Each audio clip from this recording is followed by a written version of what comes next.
Next Saturday, August 26th, at North Glenmore Park. That's where we had it last year. The picnic site is different.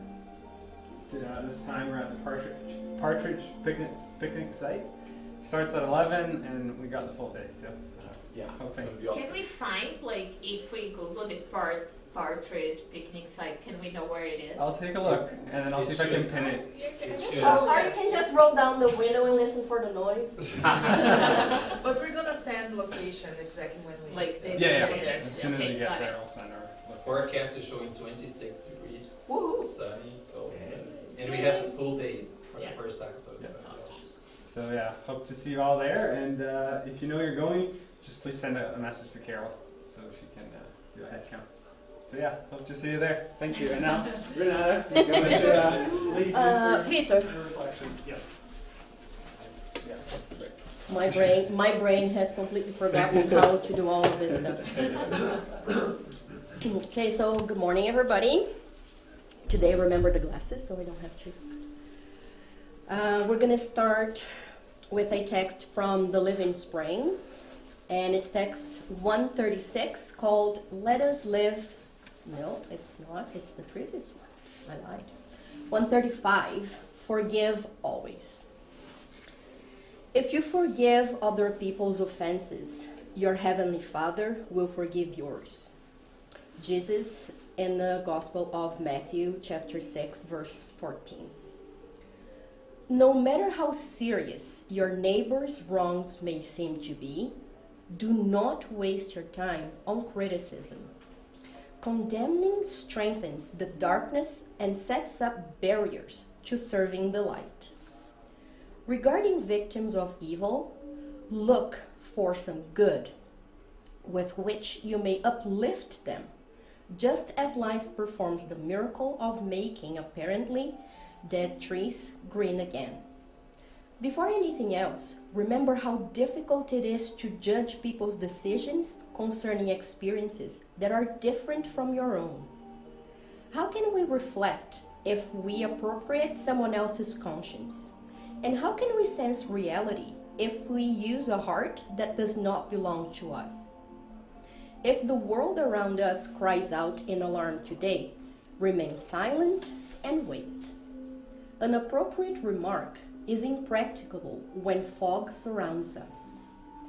Tomorrow, when your equilibrium is restored, you will have enough light so that the darkness does not alter your understanding. Moreover, with regard to problems involving criticism, do not think you are beyond criticism yourself. Due to noxious self-complacency, you do not notice how often you seem unkind towards others. If there are those who love our praiseworthy qualities, there are also those who point out our faults and defects. If there are those who help us, praising our luminous future, there are also those who trouble us, forcing us to reveal the dark past. Therefore, practice goodness and forgive always. The gospel teaches us that love covers a multitude of sins.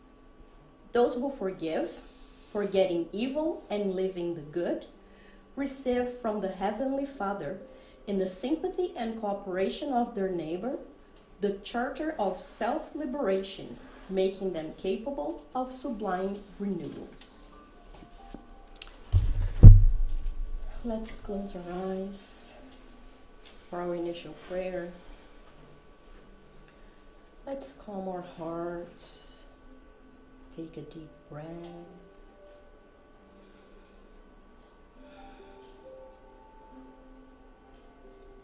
And let us leave our daily troubles outside. Let us concentrate our mind, our energy here at this moment, in this place, so that we may learn, so that we may open our ears to listen, our eyes to see, and our hearts to feel.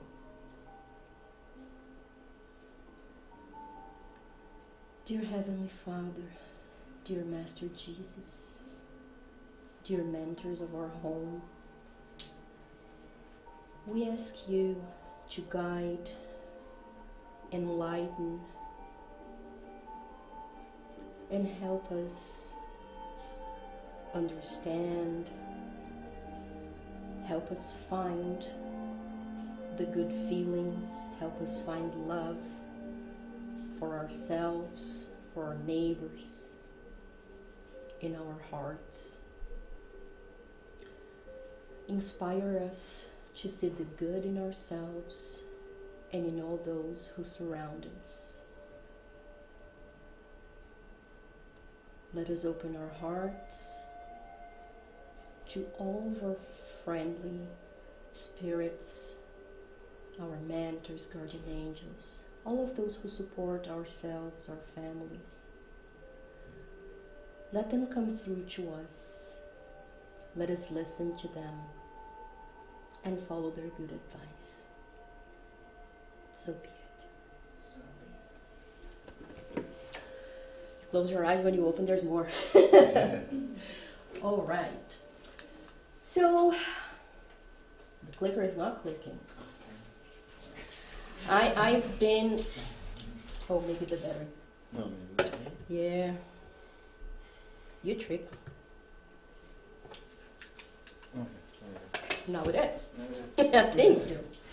Okay, so like I said last time, the themes that I like to choose are things that speak to me as well, because that helps me study more, read more, reflect more, and hopefully learn more as well. So today a very special person actually chose this theme, so let's go with it. Love your enemies. And Jesus said that in the Gospel according to Matthew chapter 5 verse 44. And how do I understand this maxim? This is one of Jesus' maxims, right? In Portuguese, máxima. What is a maxim? You know, all those words that we repeat, but we don't really know what they mean. We have an idea, but what does maxim mean? What is maxim? Apps, teaching from, I don't know, knowledge, I don't know. Yeah, you're very close, yeah. A maxim, according to the dictionary, is an expression of general truth or a principle. It's a rule of conduct. Okay, so a rule of conduct. Love your enemies. First of all, let's understand the context. Because sometimes, again, we repeat stuff like parrots, but there's a context behind that. When did Jesus say that? In what situation? Does anybody remember? I know that's a cheap shot.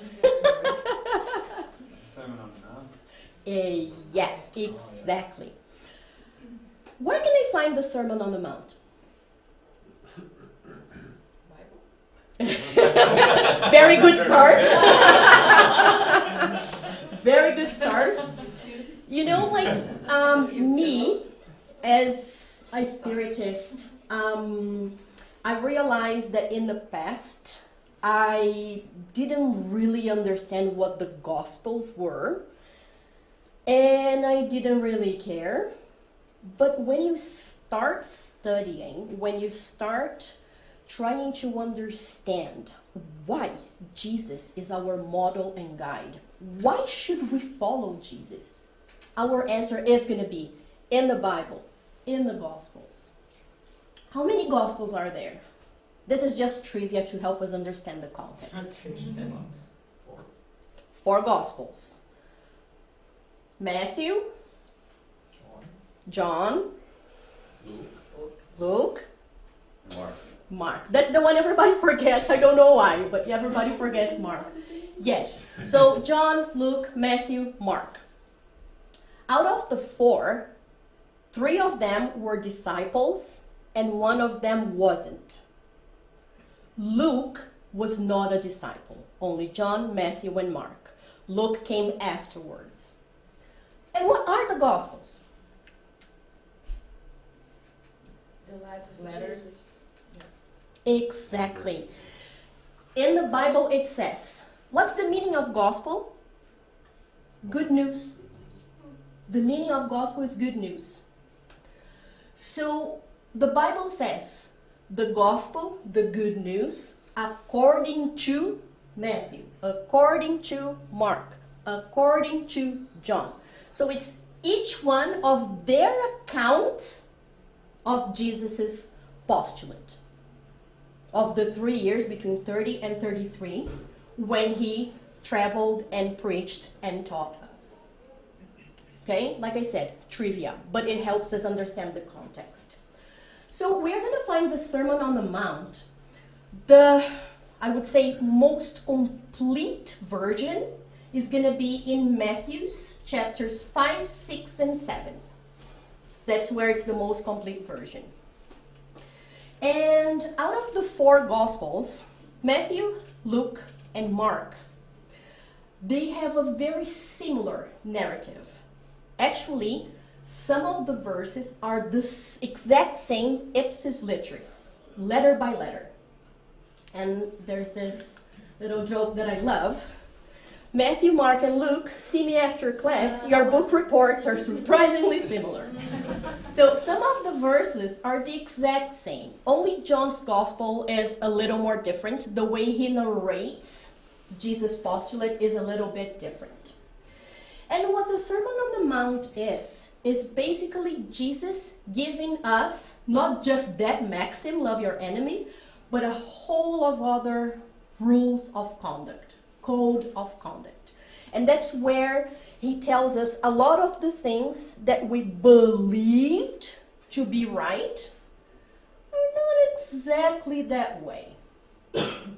And love your enemies is one of them.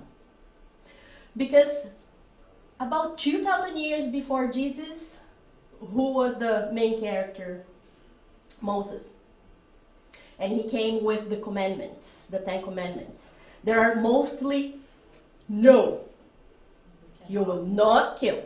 You will not covet your neighbor's property. You will not commit adultery. So it's a bunch of no's. For spiritual babies who couldn't understand a good talk. I'm Right? feeling like Moses now, because that's what I do. And that Sorry, is... that really touched my heart. I don't know how it touched. And that is the perfect analogy. Children are always the perfect analogy. As, like, I'm older than, I think, everybody here. So sad. But, like, in my generation, it was, because I told you so, you shut up, you don't ask why, it is what it is, and be happy if you don't get a slap. Or a whole spanking, for that matter.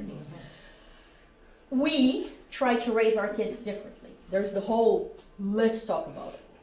I don't want to shower. Let's have a conversation. Yeah. Not this blue, the dark blue. So there are ages where you can start having the conversation. Blue is blue. But to a toddler, what kind of deep argument can you have with a toddler? I praise those who can. Whenever you know, can you tell me? Once you figure it out, please share the recipe. Send the manual. So, it's the same analogy. So Moses came saying, no, no, no, no, no, no, no. Because spiritually, we were not evolved enough to understand the deep dialogue of why not. Then, 2,000 years later, Jesus comes and shows us how to do it. And that's the Sermon on the Mount. That's the how to do it. It's the roadmap on why not. Okay? So, with all that introduction, I have the same passage about loving your enemies from the Sermon on the Mount from Matthew and then from Luke. They are slightly different, and one complements each other. So I'm going to read both of them, and then we're going to start reflecting about it, okay? So this is Matthew, chapter 5, verse 43. You have heard again, Moses. And something else that is important to say. Moses brought the commandments and a lot of God's laws, but he also introduced his own version of it. There was an editorial. His opinion was in there, okay? Because God would never say, love your neighbor and hate your enemy, right? So this is Moses' intake on all the no's. So you have heard that it is said, love your neighbor in the biblical sense, o próximo, and hate your enemy. But I tell you, love your enemies and pray for those who persecute you, that you may be children of your Father in heaven. He causes his sun to rise on the evil and the good. He sends rain on the righteous and the unrighteous.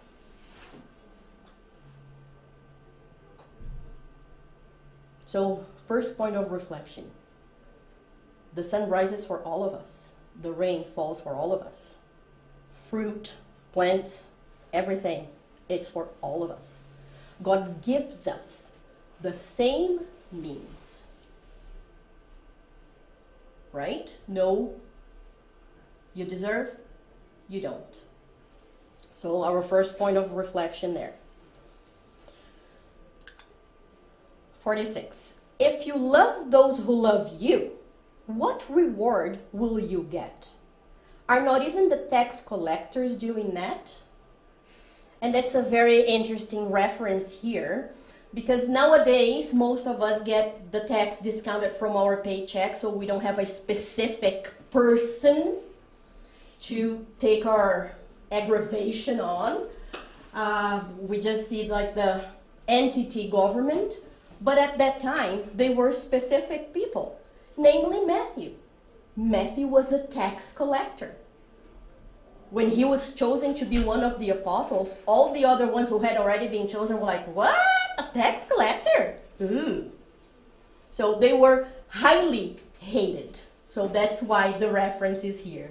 Not even the tax collectors, who are highly hated, love those who love them. Because they were hated by the people, but they had families too. And if you greet only your own people, what are you doing more than others? Do not even pagans do that? So again, another reference to a group that was seen negatively. So this is Matthew 43 to 47. So fairly the same passage in Luke now. So Luke 32. If you love those who love you, what credit is that to you? Even sinners love those who love them. And if you do good to those who are good to you, what credit is that to you? Even sinners do that. So he summarized as sinners the other two groups that Matthew detailed there. And if you lend to those from whom you expect payment, what credit is that to you? Even sinners lend to sinners, expecting to be paid in full. And this is not necessarily just material things. It could be moral support, it could be anything. But love your enemies, do good to them, and lend to them without expecting to get anything back. Is that an easy thing to do? Yeah. Then your reward will be great, and you will be children of the Most High, because He is kind to the ungrateful and wicked. Remember, we saw at the end of Matthew passage that God makes the sun rise for the good and the bad, the rainfall for the good and the bad. So he's saying God is kind to the ungrateful and wicked as well. Be merciful, just as your Father is merciful. So this is Luke chapter 6, verses 32 to 36. Okay, so now a few questions for us. Let's first reflect with ourselves, and slowly as we move on, we're gonna try and answer those questions. So, what did Jesus mean by love my enemies?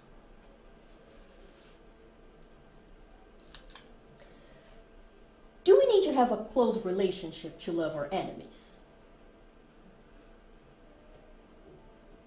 No. But I think we all ask ourselves at a certain point, right? Like, what are the levels of forgiveness? Right? Just let it go. Try to have a close relationships. Like, how far should I go? How far do I want to go? Why can't I hate someone who wrongs me? Because again, with the no's, right? You can't hate. If you hate someone, you're a horrible person.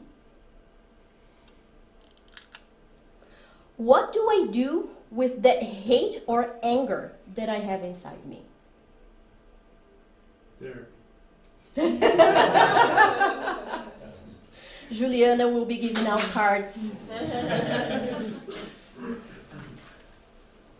So, these are all questions for us to reflect. So as we move on, we're going to try and address all of them. Let's see if by the end we have fairly different answers we had in the beginning, if we're awake. Okay, so let's start with the Spirit's book. Question 887. Jesus has also said, love your enemies. But would it not be contrary to our natural tendencies to love our enemies? And does not unfriendliness proceed from a want of sympathy between spirits? Want here is not, I want something. Want here is lack of. When you don't have sympathy, falta. Okay? When we lack sympathy between spirits. Do you think Kardec has a point in the question? Yes. It does sound counterintuitive. Let's see what the spirits say. It would certainly be impossible for a man to feel tender and ardent affection for his enemies. And Jesus did not intend to prescribe anything of the kind. To love your enemies means to forgive them and to return good for evil. By so doing, you become their superior. By vengeance, you place yourselves beneath them. Okay, so here we go back to the levels of forgiveness, if we can say that. So it says, it means to forgive them and to return good for evil. What does it mean to return good for evil? Befriend them, try to help them. I guess it starts with not planning a revenge, for example. Because otherwise both of you will have your hands dirty. Right? Yes, like they say, by vengeance you place yourselves beneath them. Because like they wronged you, maybe by accident, but when we plan a revenge, plans are not accidents. I think it goes with like two wrongs don't make a right. And this is a very simple way even to teach kids. It's like, okay, someone did bad to you, so what will you be, how will you feel, or what will you be doing if you do the same thing? You're comparing yourself to them, and that doesn't make your action right. Yeah? I don't think it's just exactly just this answer, but it's an analogy that once I hear it, I kind of understand and internalize this concept. When Jesus say, love your enemies, to Jesus and to God, every one of us are their children. You know, we as adults, when we don't love every children in the world, but we like them. They're children. And if a children does something bad, if they hurt us, a baby, 2 years old baby, hurt us, it's bad. You won't let him keep hurting you. You will stop him, but you'll not hate him. You'll not desire that bad things happen to him because he hurt you. You'll not pick up the knife and hurt him back. I think that's the thing. If we are able to see each other's like children of God, this hate, this vengeance, we can understand what is love each other. Yep. And that's perfect. But again, like I said, I think we all ask ourselves, well, actually, to be honest, this is like the first talk that I'm doing on this theme. I have a next one planned based on the prayer of St. Francis of Assisi, where he says, where there is offense, let me so pardon. So first we're talking about enemies, and I plan next to talk about forgiveness itself. Okay, so this is why I'm trying to go through the steps of what does love your enemy mean? Like how far do I go? Like, do I keep going to a person who I know will try to pull the rug from under my feet over and over again? That kind of stuff. Okay, so now in the Gospel According to Spiritism, there's actually a whole chapter called Love Your Enemies. It's chapter 12. I highly recommend on days that we are feeling very annoyed, because again, some people would say, I'm fine, I don't hate anybody. I strongly dislike, but I don't hate anybody. I don't have hate in my heart. Well, the energy of hatred has several levels from 0 to 100. Annoyance is the very first of them.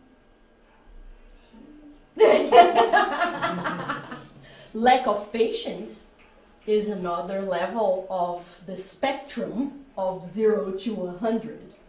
Okay, so we might not be at 100, but every now and then we might be somewhere in there in the scale, right? So whenever we're feeling really mad at a specific person, annoyed, or even when we're there to the hatred, I highly recommend chapter 12, Gospel According to Spiritism. It helps, believe me. So Kardec complements this answer by saying, when he spoke, Jesus did not mean that each one of us should have the same tenderness for an enemy as would be felt for a brother, sister, or friend. Tenderness presupposes confidence. Well, no one can deposit confidence in another person knowing they bear malice. Like I said, sometimes it was by accident, but sometimes they were trying to hurt us on purpose, right? So trying to feel for a person who tries to hurt me on purpose the same way I feel about my daughter, that's unrealistic, right? And Kardec continues, between people who have no confidence amongst themselves, there cannot be the same manifestations of sympathy which exist between those who share the same ideas. There's also this part, law of attraction. Like attracts like. We are going to get along better with people who have similar ideas than we would with people who have completely different ideas from us. Right? So the law of attraction, law of sympathy plays a role there as well. We can't ignore that it exists. In short, no one can feel the same pleasure when they are with an enemy as would be felt when in the company of a friend. The diversity of feelings in these two very different circumstances is the result of a physical law, which is the assimilation and repulsion of vibrations. An evil thought produces a vibrational current which causes an unpleasant impression, right? Again, that whole thing we have. When you first meet a person, sometimes you feel like you immediately connect to that person. even without talking too much. Just the energy of that person, you feel connected. And the opposite is true. Sometimes you feel absolutely repulsed by a person's energy immediately after meeting them. So that's a law. A good thought encompasses us with a very agreeable emanation. This is the reason for the different sensations which are experienced on the approximation of a friend or an enemy. So then, to love one's enemy cannot signify that there should be no difference between the affection for an enemy and that for a friend. Okay, half of my guilt went away. Because in the past, I have felt guilty for feeling some kind of repulsion by somebody's energy. I thought I'm bad. I'm terrible. So this helps me understand the situation. Doesn't mean I will never try to get closer or to try and understand that person, but it helps me understand the feeling, the initial feeling that I had. Make sense? Kardec says, later he continues talking about it, and he says a sentence that to me was like, I understand all this, but the sentence he says was like, that's it. He says, contact with an enemy makes your heart beat in an entirely different manner to the way it beats in contact with a friend.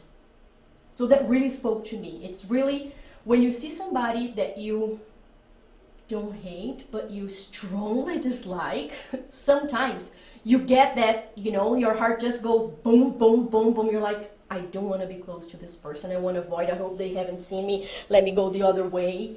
So to me, this is like the perfect explanation. Your heart beats differently when you meet somebody you really enjoy being around and somebody you want to avoid like the plague. Right? So, continuing again, chapter 12. This is item number 3. There are several items. Highly recommended. To love one's enemy means we should not hate nor bear rancor against them, nor desire vengeance. It means to forgive all the evil they have caused without hidden thoughts and without conditions. Now, this is the first obstacle, right? I'll forgive you. But As long as I don't see your face ever again. Right? I'll forgive you as long as you don't do it again. Sorry doesn't fix it. That's what I tell my kids all the time. Sorry doesn't fix it. So, again, how many times have we been through this? Like, I will forgive as long as they disappear from my life. Is that true forgiveness? So Kardec also says that it means not to put obstacles in the way of a reconciliation. If it's possible, sometimes it is. Sometimes it isn't. So not to put obstacles in the way of a reconciliation and to wish them well instead of bad things. Like Priscilla was saying, you're not going to wish that they die, that the same thing happens to them, or any ill or bad wishes towards that person, because a thought generates energy, and that energy does go towards that person and comes back to you too. It's to feel joy instead of regret at the good things that may come their way. That one is a bit more challenging. To help them whenever possible and to abstain by words or acts from everything which might prejudice them. Once I was living with a person, she was very spiritual and stuff, and I was going through some hate. if I could say. In the spectrum, yeah. And she taught me to pray for the person that I'm having these feelings. And whenever we place one person that we don't like that much in our praise, my God, there's something there. Yeah, because whenever you're praying, you know, I thank you for my friends, my family, please help, please stay together, blah, blah, blah. And whenever you put the name of a person that you don't like that much in these thoughts, asking for this, it helps. It does. It absolutely does. It's funny, not funny, haha, but interesting.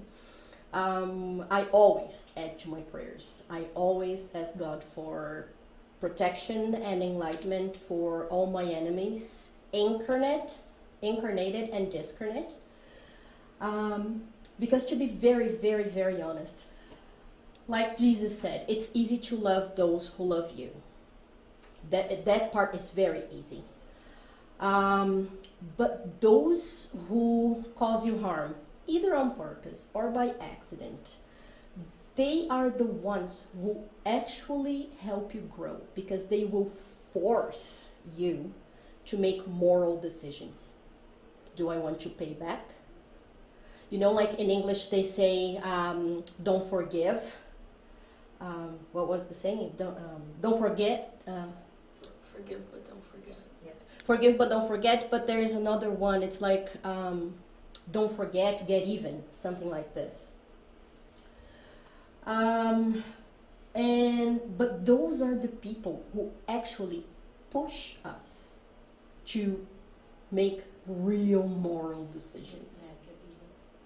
Because you have to decide, do I get even or do I let it go?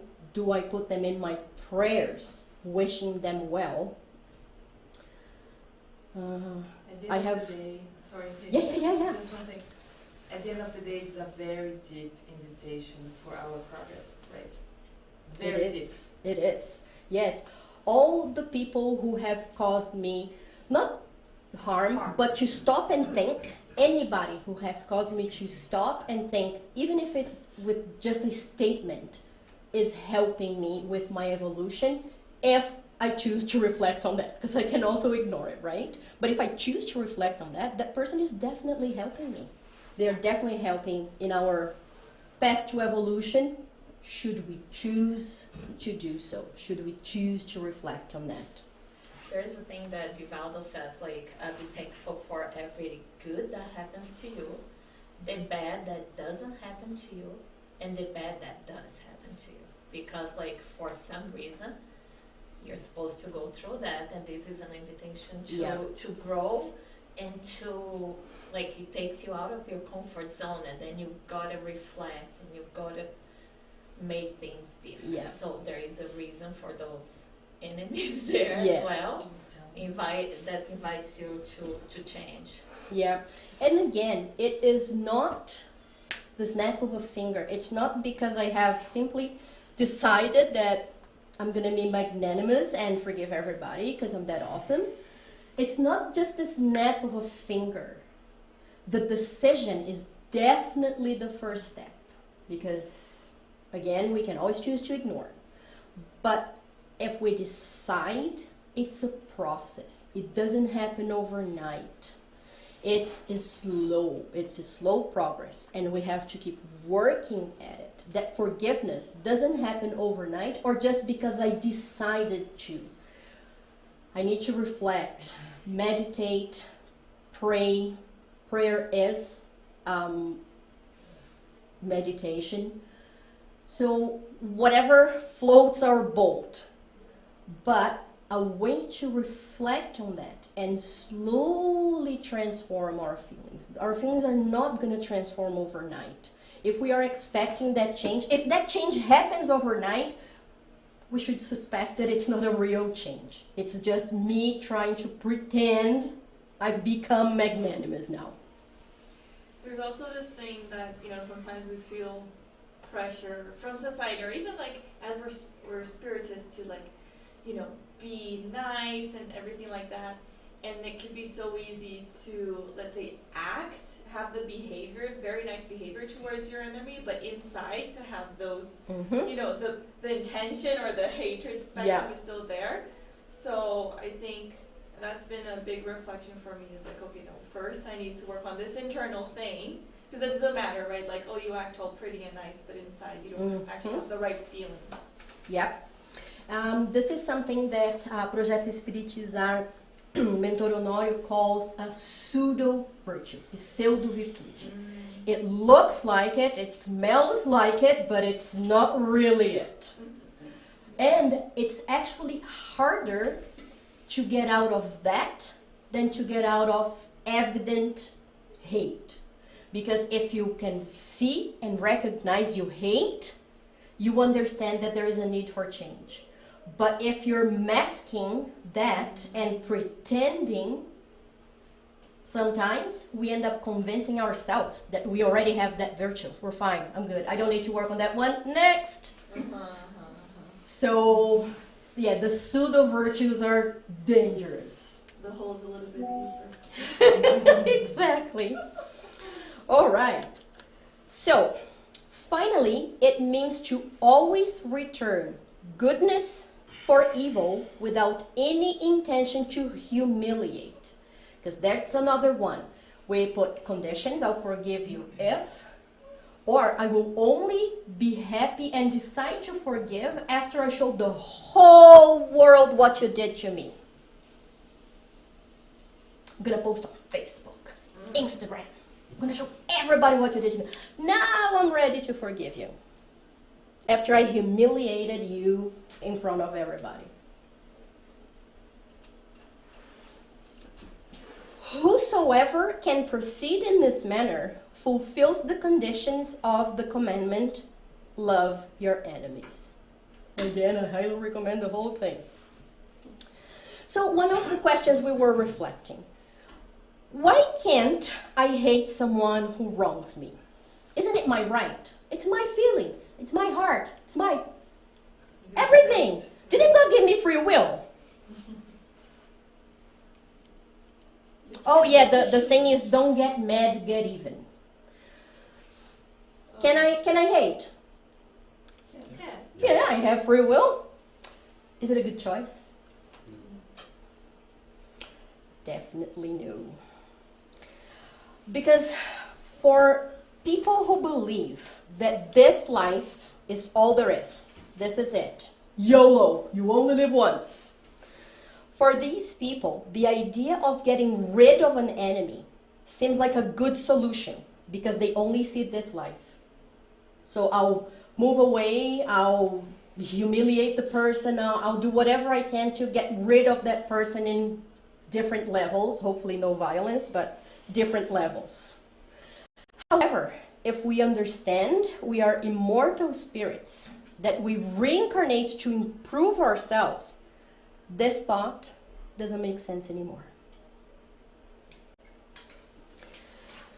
So we might have wronged one person before, right? Because again, when somebody wrongs me, all I can think about is my hurt pride. How dare you hurt me? How dare you do that to me? I never did anything to you. How dare? But we forget that we also hurt others. We forget that we also wrong others. Again, sometimes, not on purpose. And not in this life. Maybe it was another life, right? Exactly. If we understand the mechanism of reincarnation, the idea of getting even, the idea of getting rid of a person doesn't make sense. Because we know the hole is deeper. We know there's way more behind it than we might think. So we also understand that this might be the law of cause and effect. Again, I might have wronged that person in a different life. And now I'm suffering the effect of that. Again, two wrongs don't make one right. That doesn't mean I should have been wronged by that person. But I am not an innocent bystander. I am not a completely helpless victim in the situation. So other laws are involved when we have situations of anonymity, inimizade. So we have cause and effect. What other laws can we think of? Liberty? Yeah? Justice. Ooh. What always comes with the law of justice? Charity. And Charity. love. So, usually when we feel wronged, that feeling that comes, like that feeling of indignity that comes, it's usually our hurt pride looking for justice. Right? We want justice. I was wronged, I want justice. So it's not a wrong feeling. However, how can I obtain justice?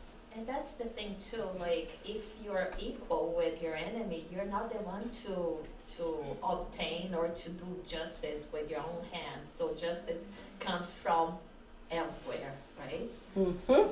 So Kardec asks this very pertinent question.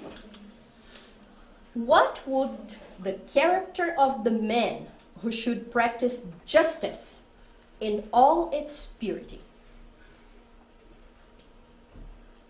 And the Spirit's answering. That of true justice, after the example of Jesus.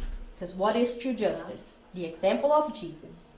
Because they would practice both charity and love towards their neighbor, without which there can be no real justice. Okay, so we have what we call the major law, the biggest law, which is actually a trinity. It's 3 laws together. It's the law of love, charity. If I act with love and charity towards myself, towards my neighbor, inevitably I will be fulfilling the law of justice. If I do to others what I would like to be done to me, I am acting with love, I am acting with charity, I will get to justice. And then again, just thinking about somebody who wronged me. When I understand the process of reincarnation, law of cause and effect, law of responsibility, all of those laws, law of reincarnation, when I understand all of that, it makes my heart personally lighter to think of forgiving somebody who wronged me, because I don't know if I wronged them first. So what is real justice? And again, universal laws are for everybody. So I don't need to worry.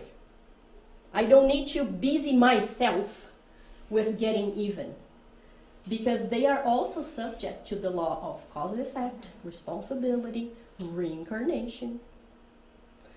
I think I don't know if it was Juliana or Carol who said, like, I don't need to get my hands dirty. Right?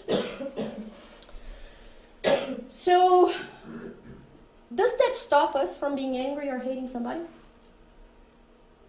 It should. Good answer. It should. But again, we are not, well, I am not quite there yet. I can't speak for everybody. I am not quite there yet. I still get annoyed. I still get angry. I don't hate anybody. I don't have hatred in my heart. But in the spectrum, we still do that. And what do we do with it? What do I do with those negative feelings? What do I do with the hate, anger, annoyance, anything in that spectrum? Lack of patience. What do I do with that person that drives me nuts at work? What do I do with these feelings? You pray and you do the opposite.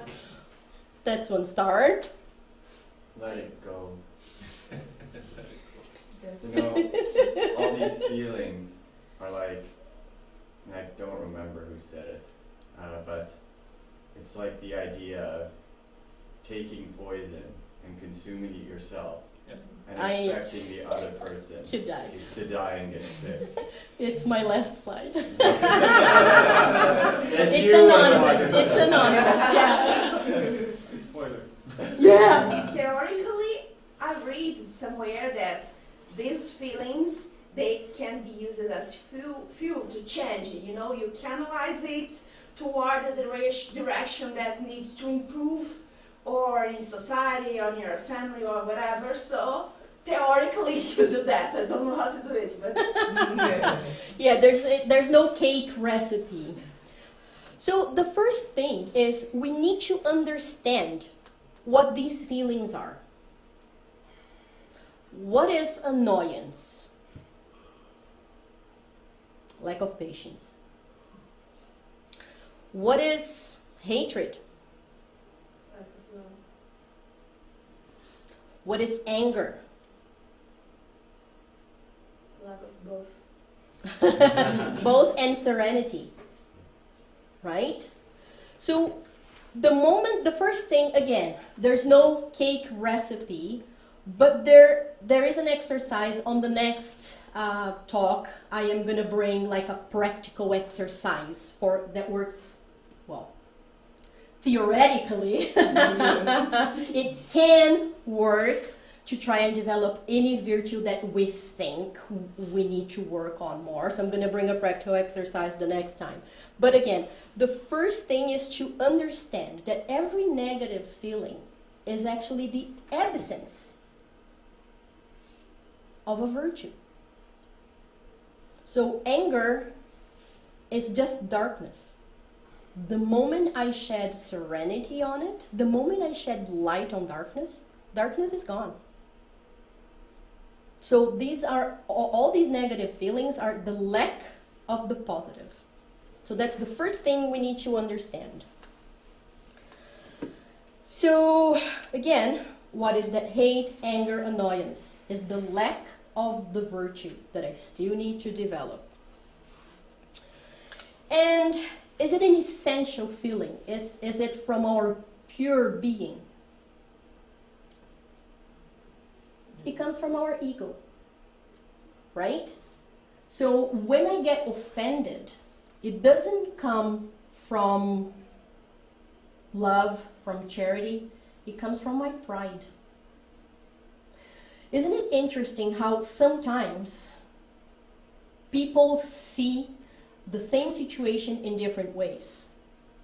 Sometimes people, like somebody says something to Ana Clara, and Ana Clara's like, eh. And then I'll look at her and say, how do you let that person talk to you like that? Don't you have any pride? Don't you care? Where's your self-respect? She couldn't care less. She didn't see anything wrong with what the person said. And the other way around. Sometimes somebody says something to you and you're like, how dare you? And your friend looks at you like, what's the problem? I don't see anything wrong with what they said. So this is the person's pride that gets hurt. Right? So it comes from our ego. So it's not our essence that is eminently and originally good. It's from our ego, from our basic instinct, survival instinct. Fight fire with fire, right? And that's what we're trying to transform into something better and more positive. Where does it come from?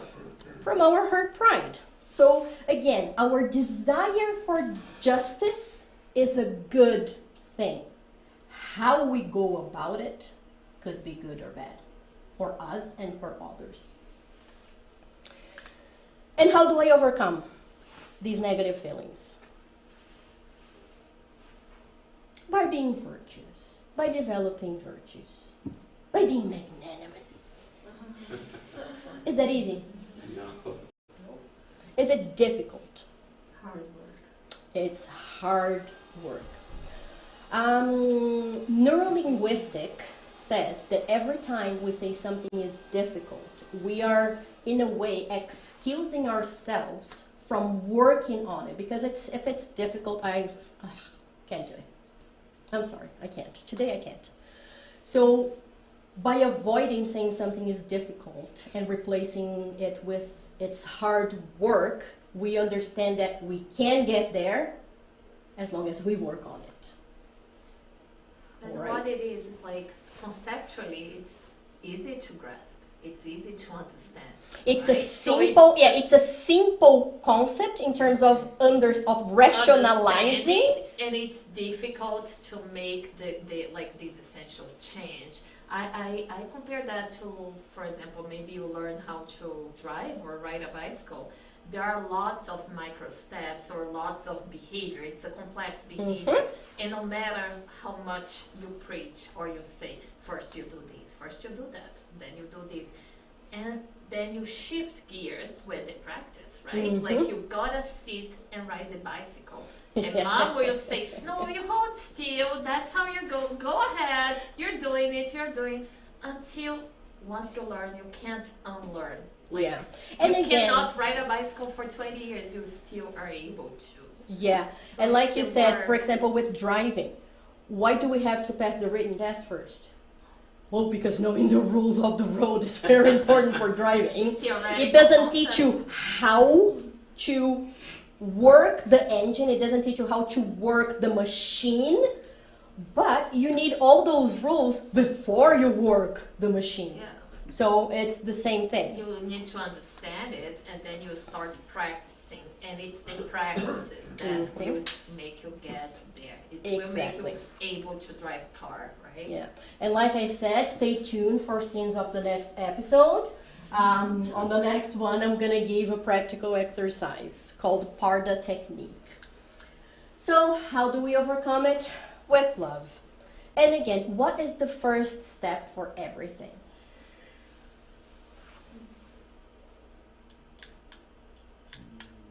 Awareness. Yes. Well, yeah, I would say this is the second. The first step is awareness. Before I decide, I first need to be aware of what I want or feel like I need to change. Because sometimes we can identify things I know I have to do this, but I don't really want to. Not yet. Oh, I'm not ready yet. Tomorrow. Today I can't. I'll start tomorrow.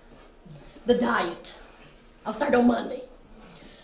Okay, so we need to ask ourselves, and this is from the lecture for the launching of this book. It's an internal joke here at FSS. I am a huge fan of this book, The Sublime Prayer of St. Francis of Assisi by Alírio de Cerqueira Filho. I have a series of talks for every chapter of this book. And it's a book where the spiritual mentors guide us on how to slowly work on these changes on our virtues. So this little excerpt is from that lecture, from the book. So we need first to ask ourselves, do I really want to forgive? In this case, we're talking about forgiveness. Do I really want to forgive? Do I really want to replace the hate with love? Do I really want to shine light onto the darkness? Or do I still feel some level of satisfaction hating those who wronged me? It's weird, there's something there. It's hard to let go whenever you feeling anger, for example. Am I ready and willing to pay the price for that or not? What is the price that I have to pay, let's say, when we're talking about forgiveness? Because you're like, it's so positive, it's so good. What price do I have to pay for forgiving? Letting go the ego. The process is very difficult. It's not something that you do in a clap. You have to working and working and working, and you have some setbacks, and you have to keep working. That's the price. Yep. And like you said, letting go of the ego and that internal fight we have with our ego. Do I want to forgive? Because if I forgive, how is the world gonna know what that person did wrong to me? How is, like, people need to be aware that that person is not good. There's all that internal fight. And there's also an external price to pay. Sometimes you're judged by your friends, by your family. Oh, you have no backbone. You're such a chicken. How dare you forgive somebody who does that to you? Have you no pride? Have you no self-respect? That's also a price to pay. We judge ourselves, I think, more than enough, but there's also external judgment as well, right?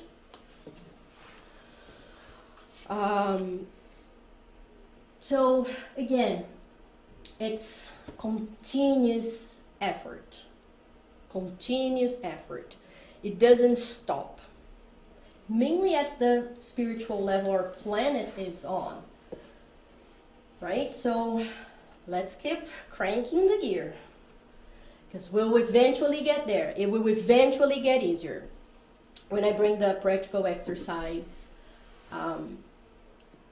we'll talk about like the steps, and then there's the steps to work on ourselves, and then there's also the steps in which the change happens, because there are phases of this change as well.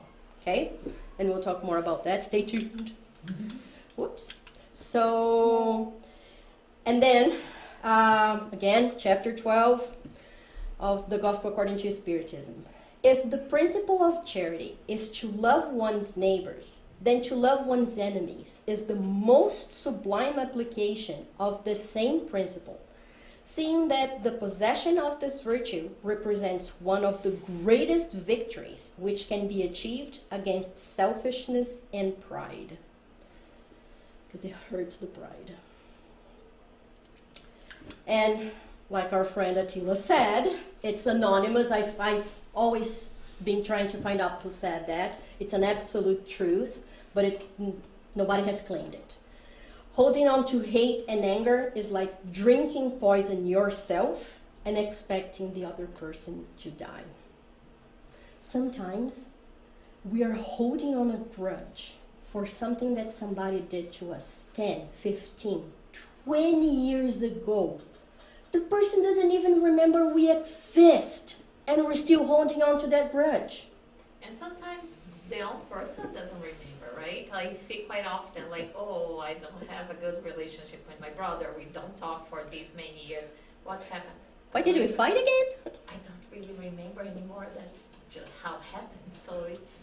Yeah, so in for example, this is one of the cases, and again, every case is different. When they talk in chapter 12 about not putting any obstacles to reconciliation, sometimes the reconciliation is not possible, let's say, in this life for several reasons. Sometimes they're in Brazil, I moved to Canada or whatever. But for example, when it's a family thing, yes, this reconciliation could be possible if I let go of my pride, if I work on that patience, on all those things that sometimes I need to remind myself, why did we fight again?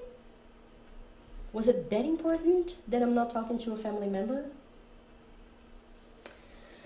Okay, so anybody wants to add something? Yeah, I kind of do. So I guess like everyone else here, sometimes I face situations like that. So, but not several times most a of day. the times, yeah, I'm not gonna say most of the times, but I question myself because sometimes I kind of feel pity for the person who wants me, and I just don't know where exactly pity would fit in this. If that would be my ego, or not really just feel pity for that person, you know what I mean? Mm-hmm. They don't know the harm they're causing. Many times they don't. Yeah, and when I get older person questioning, I normally just say I don't need to say anything or do anything. Karma will take care of it. So that's just don't know where pity would fit. You know what I mean? Well, that is a whole other talk. If we want to dive deep into it, if you really think about it deeply, pity in a sense, is a way for us to feel superior to someone else. Because if I pity someone, it's because I'm above, oh, poor person. Again, if you want to go deep into it. But I understand what you're saying. It might not be pity, but like some kind of sympathy or empathy. Compassion. You can't empathize. You can't feel compassion for that person. So like I said, if we talk pity, it's a whole other talk. But yeah, so like I said, there are some exercises that can help us. But again, the very first step is recognizing what that is. Then you're going to reflect and try to figure out what is the feeling. Is it pity? Is it lack of compassion? Is it lack of empathy? And then there are exercises you can do to try and get there. Anyone else? Thank you very much for opening your ears to my long-winded speech again. Thank you, babe. Thank you. Well, and again, so this was Gospel According to Spiritism, chapter 12, we're the chapter, Spirit's book. We had 2 questions, and the lecture, Sublime Oração de Francisco de Assis by Alírio de Siqueira Filho. Not translated yet, we can work on something for Attila. You did a good job. Well, like I said, I have talks for all of the chapters of the book. Thank you very much. So let's do our final prayer and then we'll go to our passes. Let's take a deep breath. Close our eyes. Let ourselves feel embraced by this energy of love, by this energy that all of our mentors and spiritual friends bring here today. Let us feel the energy of loving our neighbors, loving our family members,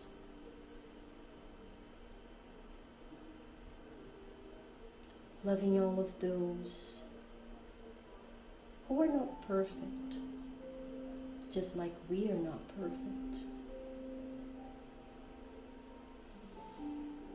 And with this feeling, we thank our Father,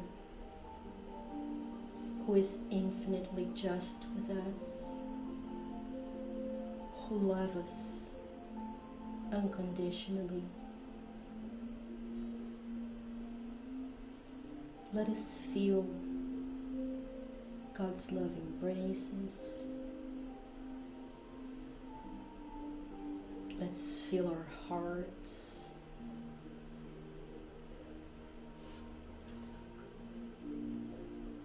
With all this light.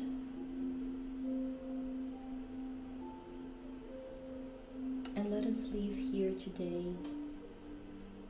a bit lighter. Let us leave here today ready to face the challenges of the coming week.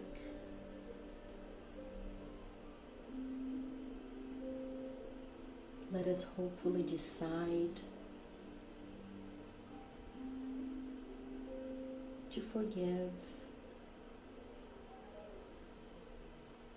to let go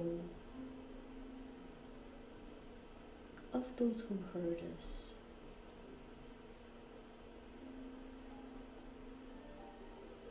Let us be ready to forgive ourselves too.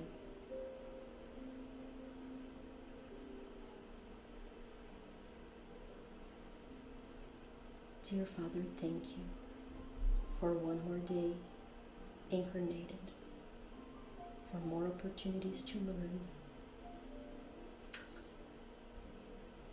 and for everything, good and bad, that will teach us how to evolve and how to be better. Better than we were yesterday and better than we are today. So be it.